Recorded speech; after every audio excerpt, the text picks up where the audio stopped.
3D printed Octopus, 3D printed dental implants that release fluoride, and 3D printed wood. So quite a varied kind of lineup of news for you today. So we're going to start with the 3D printed Octopus. So this is news. It was released a couple of days ago. I missed it completely. I thought maybe you have too, so I included this. It's Revo Foods unleashes the Kraken. So that is their really nifty, super fun name, really, for Octopus. So super good news. If you watch My Octopus Friend and you felt yourself really caring for the main octopus character in that movie, or you just have a soft spot for this really bendy and very, very intelligent creature, is that Revo Foods has released a copy of the Octopus. It's a fungi-based, a mycoprotein-based octopus that you can prepare in the oven, or you can prepare it on the pan. It's high in protein, omega-3, fiber, 100% complete vegan.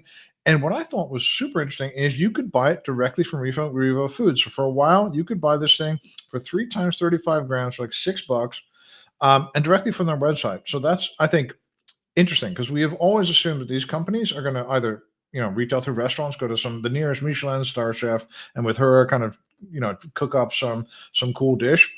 They were either going to want to do distribution with Popeyes or McDonald's or something like that, or go to supermarkets, or go to big food distributors. But the Revo Foods, maybe just for this, maybe for a test, have just been decided to offer this for online.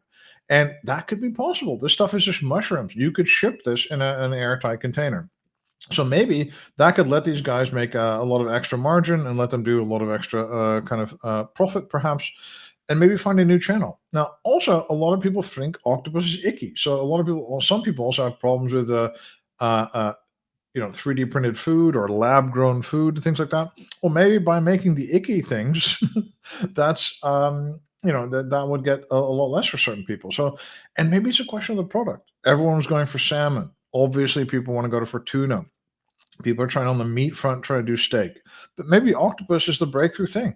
Maybe that's what really gets people thinking, or maybe this is an exact copy, whereas like for steak and salmon, it'll take a long time. So I was really interested in this. Revo Foods also trying to do some crowdfunding stuff. They're doing like a kind of a crowd-based loan kind of platform. They've raised 1.1 million. The target is 1.5 million. They've done 7 million already from investors.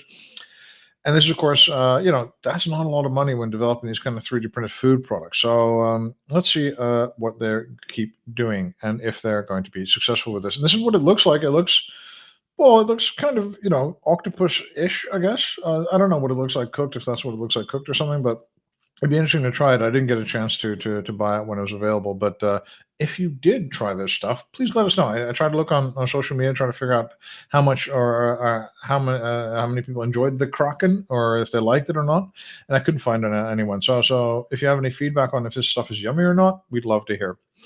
The next news is it is news from Rice University. And Rice University, a bunch of researchers have used direct ink writing. Now, first off, the amount of research coming out with direct ink writing is immense. So this is a really, really quick burgeoning area. We don't see a lot of stuff commercialized on this, but we do see a ton of research now. Now, what they've done is they've taken lignin and cellulose, right? They've freezed it, and then they've heated it, and they've printed it using a high roll engine. Again, high roll, love high roll. Remember them? There was there was a really multifunctional, really, kind of high-end desktop type 3D printer with lots of different nozzles and heating and stuff like that. And I keep seeing these come up with in research. So they seem to be a really good buy. And I'm really glad that a comparatively small company is still packing way above its weight in 3D printing research. So what they've done here is something that's been happening before. We've seen a bunch of different researchers come up with a lignin-based lignin and cellulose-based kind of 3D printing process. But what I see here is that the mechanical properties are actually close to wood. So they're looking at recycling this lignin and cellulose material into wood. Now, with the freeze dry and the heating and all the other stuff they have to do to process this, it looks like I'm not entirely sure if this is really super efficient, but we'll find out. And of course, we don't know if it's scalable.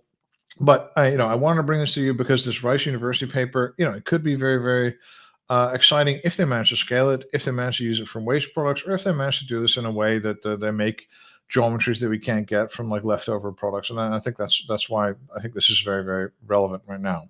The next thing is a research paper that is coming out, which we don't actually have a paper though. So this is a completely unrelated picture. So ignore this. This is from the Stomp, I think, thing we covered a couple of days ago, but we'll go back to the other picture just to be not confusing. Sorry about that. So this is research by Gan Jin of the Yonsei University Oral Science Research Center out of Seoul. And okay, this is a presentation. It wasn't yet a paper. What they've done is they made a urethane acrylate-based resin, which I'm not entirely sure I want in my mouth, but okay. And they printed this on a C gun. And then they've cured it and dried it and done all this stuff. And they've managed to incorporate fluoride in this dental component. And the fluoride released in a continuous way from this implant across 28 days. So what does this mean? Well, that means that maybe your next, well, not next, but somewhere down the line, someone can make an aligner, for example, that maybe releases fluoride. Or maybe you make a new treatment device that you put in a nightly kind of night guard that keeps your teeth from grinding your teeth, but also gives you a fluoride treatment if that's good for you. The medicated implant idea and the medicated 3D printed customizable implant idea is not only great for this, but it could be great for a ton of other different uses. So this is something that, I think I wanted to keep abreast of. I'm not sure if it's going to go anywhere, but just any kind of medicated implant thing is something I'm very, very excited about always. So my name is Joris Peels. This is 3D Printing News Unpeeled, brought to you by 3dprint.com. I hope you found this valuable and you have a great day.